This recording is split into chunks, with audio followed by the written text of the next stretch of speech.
Terima kasih Anda masih menyaksikan Health on Top. Kak, untuk di olahraga karate sendiri, berapa lama sih durasi latihan yang dibutuhkan di olahraga karate? Kalau di dojo, kalau seperti kita mau latihan karate, untuk kenaikan sabuk aja, nggak untuk pertandingan, biasanya di dojo-dojo itu latihannya seminggu 3 kali, dengan durasi 2 jam. Nah, kalau di pertandingan, waktu saya di tim nasional itu 1 hari 2 kali, pagi dan sore. Pagi dan sore itu, durasinya 2 jam sampai 3 jam. Nah, itu di tim nasional. Nah, kalau di Sumatera Utara lebih parah lagi. Kalau di Sumatera Utara itu latihannya 1 hari 3 kali. Kalau mau prakompetisi, mau ke pertandingan penting seperti PON atau kejurnas apa. Nah, itu latihannya 1 hari 3 kali, udah kayak makan. Jadinya pagi bangun sebelum sarapan itu kami udah latihan jam setengah 6, makan istirahat jam 10 latihan lagi sampai jam 12. Nah, setelah itu istirahat jam 4 latihan lagi sampai jam 6 kalau di Sumatera Utara. Nah, Wow. kalau di timnas itu 1 hari 2 kali. Oke, berarti lebih berat olahraga di Sumatera, di daerah ya. Oke. Nah, untuk misalkan menuju ke pertandingan tadi kan juga dengan eh, intensitas olahraga durasinya cukup panjang gitu, sehari bisa 3 kali, sehari 2 kali, seminggu bisa berapa kali gitu. Untuk konsumsi makanannya sendiri ada perlu khusus nggak sih Kak? Dalam menuju pertandingan ya? Oh, oh, dalam menuju pertandingan. Iya. Nah, kalau saya sendiri biasanya itu kalau mau pertandingan, saya itu overweight. Jadinya saya itu beratnya itu main di minus 50 kilogram, beratnya itu harus 49,9 maksimal. Nah, jadi saya beratnya 51, kadang 51,5, jadi harus jaga pola makannya, latihannya harus ditambahin. Nah, saya itu biasanya kalau udah overweight gitu, pagi itu cuman buah, buah aja, sama susu. Terus kalau siang baru makan nasi, sorenya buah lagi dan protein aja. Tapi kalau waktu di tim nasional itu kami dikasih ramuan sama pelatih fisik kami, namanya Energy Boost. Jadi itu campuran dari pisang. Pisang itu cepet banget jadi energi. Jadinya pisang, kurma, susu, selai kacang, dan boleh buah apa saja yang kalian suka dimasukin ke situ. Jadi kami dibuat Energy Boost. Jadi eh, kayak kita itu lemaknya dikurangin tapi energinya tetap sama gitu. Jadinya dikasih energi boost sama pelatih fisik kami. Kalau misalnya, oke, kalau tadi energi boostnya itu berupa pisang, kurma, susu gitu-gitu, berarti bisa jadi smoothies gitu ya Kak ya? Iya, kayak smoothie sih jatuhnya. Berarti yang penting untuk konsumsinya itu tergantung dari apa ya, dari berat badannya itu sendiri. Kalau misalnya berat badannya itu udah over, berarti harus dijaga. Berarti kalau misalnya normal-normal aja, berarti nggak perlu dong Kak? Walaupun kita berat badan kita normal, tapi kita harus banyakin proteinnya juga dong. Nggak karena kita normal kita harus makan yang berlemak.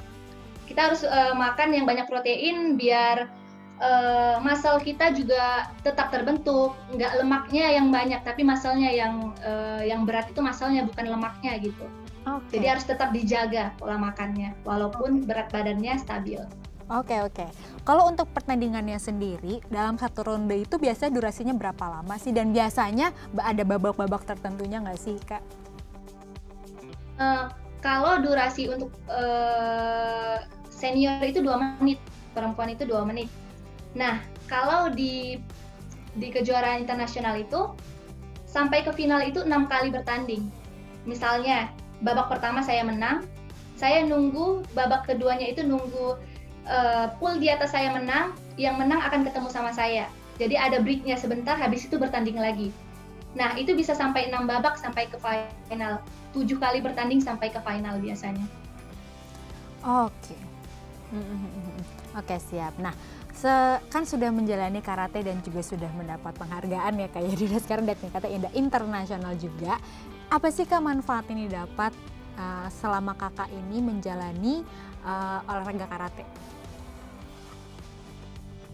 Kalau manfaatnya di kehidupan, kalau saya itu kayak ngerasa pede sih, pede gitu. Jadi kalau misalnya jalan sendiri, oke, pede aja. Bukan karena hebat, karena pede aja gitu, karena kita udah latihan bela diri seperti itu ya. Walaupun kadang kadang keluarga masih yang takut kayak yang jangan pergi sendiri, masa perempuan pergi sendiri, atau misalnya suami juga jangan pergi sendiri seperti itu kan, udah jangan pergi sendiri, nanti aku anterin. Tapi aku bilang nggak apa-apa, aku berani kok gitu. Jadi kayak ada pede sendiri gitu, pede tersendiri kalau mau jalan. Kalau itu di kehidupan ya. Tapi kalau di sisi lain, kami itu kayak pemerintah ngasih penghargaan. Kayak saya dapat penghargaan jadi PNS, dimasukkan semua atlet-atlet berprestasi untuk Indonesia itu di tingkat Asia Tenggara. Siapa yang mendapat gold medal di Asia Tenggara dan yang dapat peringkat 3 besar di Asian Games itu dimasukkan pekerjaan di Kemenpora. Jadi untuk kehidupannya, maksudnya untuk masa depan juga udah ada gitu loh. Oke, berarti ada 2 manfaat ya, karir dan juga kehidupan. Tapi yang aku paling menarik kayaknya yang kehidupan nih, karena udah belajar karate, belajar bela diri, dan jadi lebih berani. Pernah nggak sih Kak mungkin ada pengalaman-pengalaman yang kurang enak atau apa mungkin jadi Kakak bisa berani atau melawan itu semua? Kalau di Medan lebih serem ya kali ya, karena kriminalitasnya itu, aduh, kalau di Medan parah sih sebenarnya. Cuman karena di Medan itu banyak preman gitu, jadi kayak banyak preman-preman. Jadi kalau jalan sendiri, kalau dia nggak ganggu sih, kalau sejauh ini nggak ada ganggu, ya biasa aja, nyaman aja, jalan aja gitu. Tapi belum pernah sampai diganggu seperti itu sih. Tapi kalau ganggu kan kita udah ada persiapan diri seperti itu.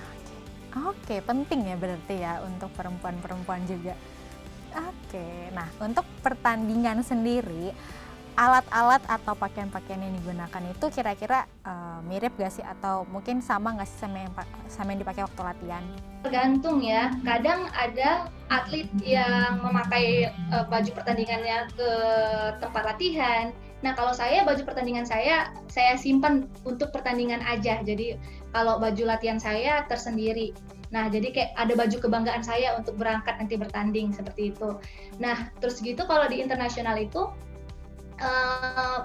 baju karatenya itu berbeda, peralatan karatenya berbeda, harus approve WKF.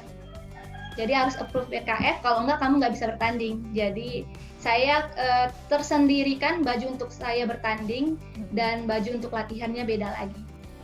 Oke, tadi kan juga sempat disebut ya kalau misalnya untuk alat-alatnya, ada pelindung-pelindungnya ya, bisa dijelasin mungkin Kak? Yang paling penting itu hands protector, body protector. Kalau perempuan kan ada chest protector juga. Jadi kalau cowok itu makanya cuma body protector. Tapi kalau cewek itu pakai body protector, di dalamnya ada chest protector. Nah, ada deckernya juga, ada hands protectornya juga, dan ada gum seal-nya juga untuk pelindung gigi. Jadi semuanya bakal dicek sebelum masuk ke tatami pertandingan. Oke.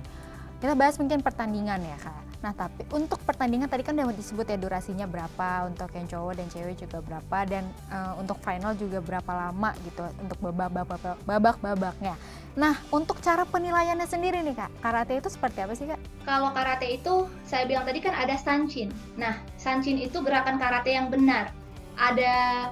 Kalau karate itu pukulan harus ditarik lagi kembali. Dari mana kita meluncurkan pukulan, dari situ harus kembali lagi. Nah, jadi di pertandingan itu wasit akan melihat itu gitu, akan melihat sanchinnya. Nah, jadi kalau pukulan ke kepala itu poinnya 1, pukulan ke perut juga poinnya 1. Tapi kalau tendangan ke kepala itu poinnya 3.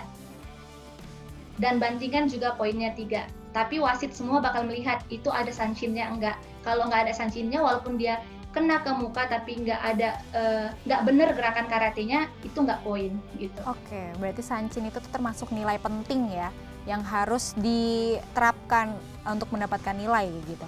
Oke, nah area mana aja sih Kak ketika dalam pertandingan itu yang nggak boleh diserang? Yang pasti area yang sensitif ya.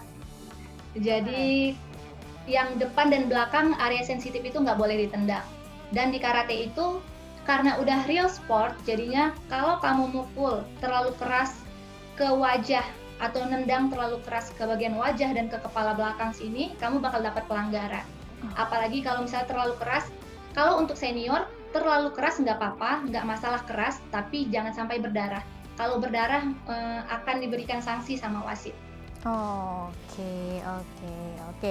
Nah, setelah ini aku akan ajak kakak untuk main games, mitos atau fakta seputar karate. Jadi, jangan kemana-mana, tetaplah bersama kami di Health on Top.